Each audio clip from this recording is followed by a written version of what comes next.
you are facing challenges, right?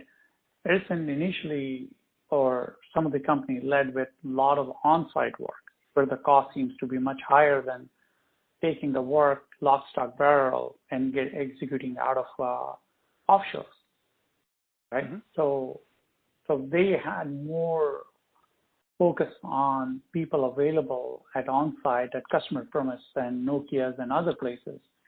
So apparently when they scaled down, their revenue came down very heavily as compared to some of the offshore player where the majority of the work was getting at offshore.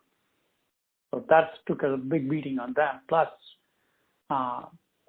yes, telecom as a sector went down considerably, and some of the large customers also took a beating in the market, or they got they outsource, or they rebatch their employees, or to other companies. So hence, they lost some big key players as well as the work that they have done, like in NFB, SDN, some of these where they have done some really good work in the past, like in analytics, and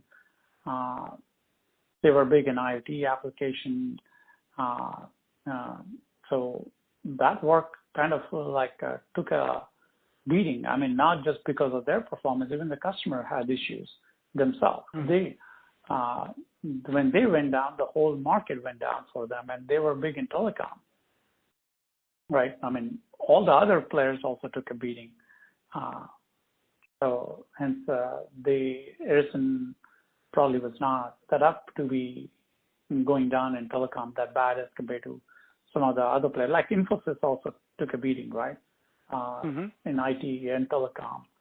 So can they recover from telecom? I think it's still to be seen. It's still a long ways for most of this company. And now I think they're trying to go after, besides telecom, they're also going after like data centers, digitization services, next generation platform, connected devices, and industrial, you name it. I mean, so. Okay. If we want to sort of replicate the discussions we've had on the telecom to the semiconductor Yes. business, Okay.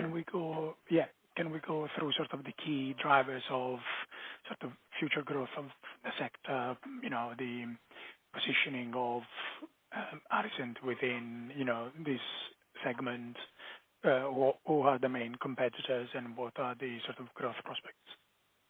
Okay.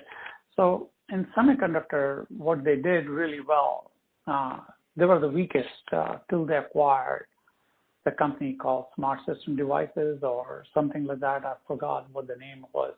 But this was a company was exclusively working with Qualcomm.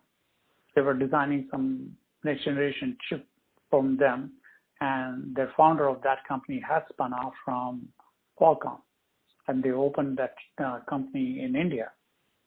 And what Edison did really well was to acquire that company. This was 4 or 5 years ago, and they did well, and they continue to do the designs as a result. From very few chip design capabilities, they got complete end-to-end chip design capability, including analog mixed signal design, complete digital design, complete end-to-end, like from concept to silicon. So if you, from the spec of the silicon, they can take it to all the way to the end design, take into the foundry and deliver a custom chip to customer. So will this portion will grow? Yes, I strongly feel they are among the chip design and semiconductor, they probably are the strongest among an outsourcing company compared to even, before Wipro was the leader, followed by HCL and then eInfochips. And Edison was not even considered in silicon design, semiconductor design. With the acquisition of this company, they became one of the strongest, if not the top player for the semiconductor design. But then semiconductor also includes semiconductor manufacturers like Applied and Advantest and all these. So they don't play a big role there. They're more in the IP. They're more in the SoC design, custom design, accelerator,